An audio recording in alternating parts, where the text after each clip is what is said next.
नमस्कार दोस्तों, एक बार फिर से आपका दिल से स्वागत है हमारे चैनल कहानी सीकर पर। उम्मीद करती हूँ आपको ये प्रस्तुति पसंद आएगी। तो चलिए आज की कहानी हम शुरू करते हैं। 1178 ईस्वी की बात है। मोहम्मद गौरी हिंदुस्तान पर हमला करके यहाँ की अपार संपदा को लूटना चाहता था। मोहम्मद गौरी को सूचना मिली कि इस समय हिंदुस्तान के गुजरात क्षेत्र में एक छोटा सा बालक शासन कर रहा है जिसका नाम मूलराज द्वितीय है और यहाँ के शासन की देखभाल मूलराज द्वितीय की माँ नायिका देवी कर रही हैं, जो राज्य की राजमाता भी है। जब मोहम्मद गौरी को मालूम हुआ कि गुजरात में शासन की बागडोर एक महिला के पास है, तो उसे लगा कि गुजरात को जीतना और उसे लूटना उसके लिए बहुत ही आसान होगा। इसलिए उसने गुजरात पर हमला करने की योजना बनाई। मोहम्मद गौरी गजनी से सिंध और सिंध से गुजरात के रास्ते अपनी सेना को लेकर वहां से चल पड़ा। राजमाता नायिका देवी को सूचना मिली कि मोहम्मद गौरी जैसा दुर्दांत आक्रमणकारी गुजरात पर आक्रमण करने के लिए चल पड़ा है और वह यह समझता है कि गुजरात में एक महिला का शासन है, इसलिए वह गुजरात को बड़ी आसानी से जीत सकता है। राजमाता नायिका देवी ने तुरंत अपने दरबार को बुलाकर अपने मंत्रियों और सेना नायकों के साथ इस गंभीर विषय पर बैठक की।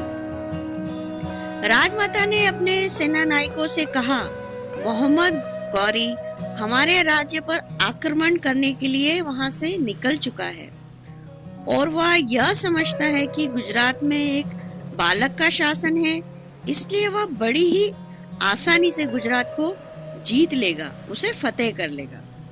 लेकिन हम उसे बता देंगे कि गुजरात के वीरों से टकराना उतना आसान नहीं है जितना कि वह समझता है।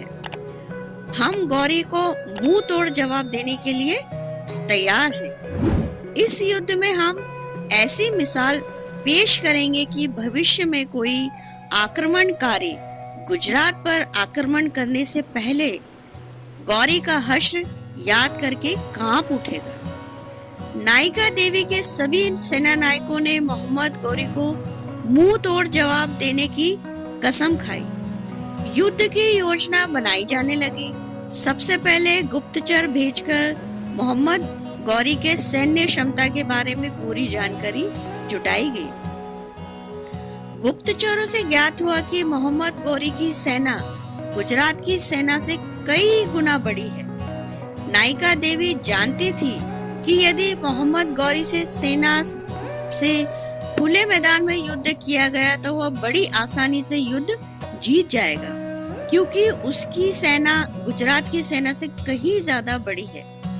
राजमाता नायिका देवी ने योजना बनाई कि मोहम्मद गौरी की सेना से मैदान में सीधे लड़ने की बजाय पहाड़ों में छापा मार युद्ध किया जाए, क्योंकि शत्रु सेना चाहे जितनी भी विशाल हो वह पहाड़ों में एक साथ प्रवेश नहीं कर सकती।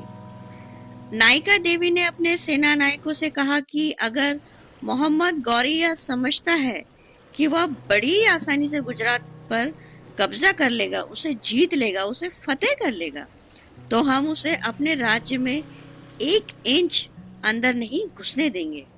हम उसे गुजरात की सीमा पर ही रोक लेंगे। नायिका देवी ने अपनी सेना को गुजरात की सीमा पर माउंट आबू के पहाड़ों के में स्थित एक काइंदरा में लगा दिया। अब गुजरात की सेना पहाड़ों में मोहम्मद गौरी की प्रतीक्षा करने लगी। नायिका देवी एक योद्धा होने के साथ साथ एक चतुर सेना नायक भी थी।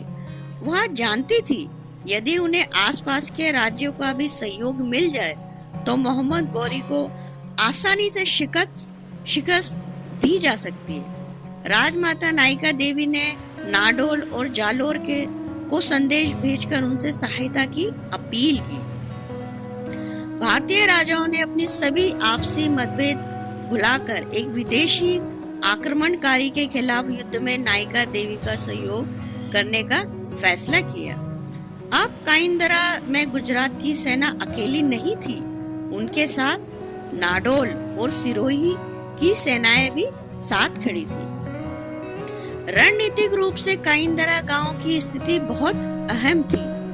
काइंदरा गांव माउंट आबू के पहाड़ों में एक दर्रे के पीछे स्थित था।